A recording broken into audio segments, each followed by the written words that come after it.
Na haast een hele eeuw had Annie de Jong van de Reed Shop in Dokkum op mijn werkje. Ze hield 32 jaar lang haar winkel in de Grutte Breedstritten. Daarvoor hier ze nog 2 winkeltjes op orenplakken in Dokkum. Maar nu vindt ze het mooi west. Ja, je bent dan nog zoon en we willen nog leuke dingen doen. En ja, corona had natuurlijk ook meespelen. We hadden een hele maand dicht west. En toen hebben we zijn van, komt er weer een lockdown, dan stop je weer. En die lockdown kwam er. Het is een optelsom van factoren die te verzwargen had dat Annie ermee ophoudt. Een makkelijke kar wie het net. Want Annie haar ziel en zilligen zit in het bedrijf. Dat mij de jaren bot groeide. De eerste 2 winkels, ja, dat waren hele lietse winkels. 20 en 24 vierkante meter. Dus we moesten echt wel om iets te wassen. In al die jaren had Annie een soort meemaken.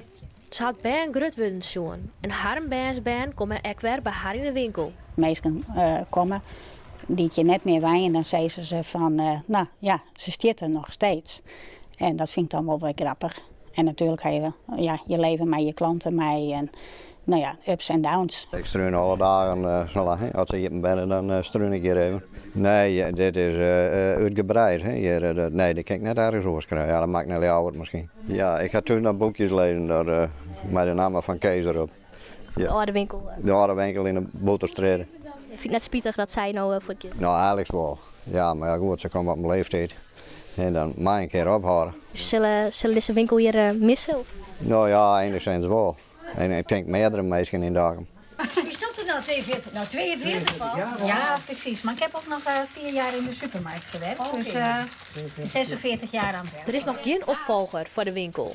Dus of die voortbestaan zal, is net duidelijk. Mocht de hele zaak dichtgaan, dan kunnen de tijdschriften en een grut van de boeken gelukkig voor omstuurd worden. Wat wel vast zit, is Annie haar laatste werkdag. Op sneun 2 juli. Natuurlijk zal ik het ontzettend missen, want ik vind dat ik een mooi werk gewoon heb. En mocht het graag doen. En ik vind ook dat we op een mooi plakje zitten, het mooiste stritten van de binnenstad. Aan de andere kant wil ik toch graag van mijn vrijheid genieten. En heb je al een idee van wat je aast was zullen? Reizigen, fietsen, wandelen, kosten opruimen. Nou, er is genoeg te doen.